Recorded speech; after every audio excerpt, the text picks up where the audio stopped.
Hello guys and welcome back to the Popcorn Podcast. My name is Dylan, of course, and if you haven't already, please go ahead and make sure you hit that subscribe button to hop on board the channel and get my thoughts on everything to do with movies. So in today's video, I'm going to be giving you guys my thoughts on Netflix's new film.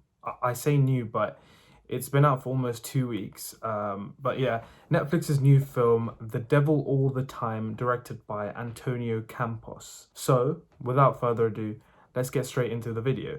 So it's actually quite difficult to describe the plot of this film, but I'm going to give it my best shot. The Devil All the Time is set after World War II and plays out over the years going into the 60s.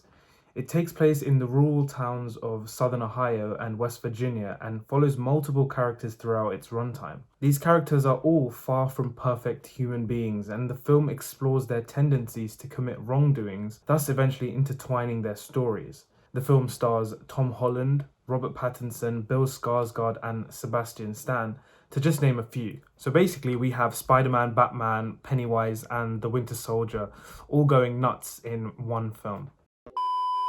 So the film is actually based on the American novel written by Donald Ray Pollock, I believe his name is, and he actually steps in as the narrator for this film, which I thought was actually a really nice touch. It definitely made the film have more of a cohesive narrative and made it easier for me to immerse myself in the time period that the film was set in, because there's actually a lot of information you need to know to sort of navigate yourselves around this rural town area during the time. So yeah, the narrator was actually very helpful when it came to doing that. And also, it wasn't the stereotypical narrator that you normally find in films. Donald Ray Pollock really speaks to you as an audience member. At some moments, he's actually quite funny, which was really refreshing because the film is actually a very serious film. So having those bits of humor scattered here and there actually made the film more watchable, in my opinion. The performances from all the cast are really great too, the standouts being Robert Pattinson and Tom Holland, who is undoubtedly the best I've ever seen him. You know, when an actor is famous for one particular role, for example, Tom Holland being associated with playing Spider-Man in the MCU, it can be quite hard for the actor, when they take on new roles, for the audience to really believe that they are playing someone else. But in The Devil All the Time, Tom Holland is just exceptional. Hands down, he's the best I've ever seen him in a film. And yeah, I was completely sold by his performance. Robert Pattinson plays this just utterly despicable character that you just instantly hate from the get-go, from the moment he starts speaking with his crazy southern drawled accent. Structurally, I liked the first act of the film and I really liked the third act of the film. It's just all the stuff in the middle that I feel the film falls flat. The second act just felt a lot like a series of scenes instead of multiple storylines all flowing against a strong narrative. There was a lot of just waiting around for stuff to happen, and I think there was definitely a missed opportunity to really spend more time with some characters and flesh them out more, making them less one-dimensional. For example, some arcs have such little time developing in the second act that by the time they are concluding in the third act, you're kind of just sitting there and you're like, oh well, okay.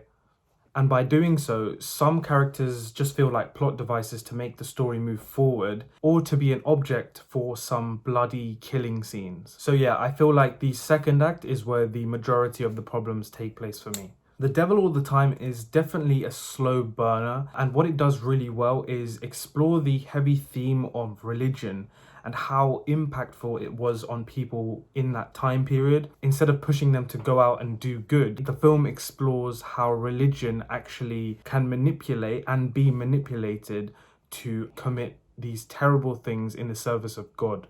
And all these sinister tones and themes collide to make this film feel really unsettling at times. Overall, I think the film is let down by its shaky second act, but it really succeeds with its amazing performances at the forefront and its exploration of these really eerie and unnerving themes and characters. So on that basis, I'm going to give The Devil All the Time a B. Guys, if you enjoyed the video, please go ahead and leave a like down below and comment your thoughts on The Devil All the Time so we can have a discussion. Also, one more time, if you haven't subscribed to the channel, please go ahead and do so. It will help me out a lot. And as always, thank you so much for watching the video. I will catch you very soon in the next.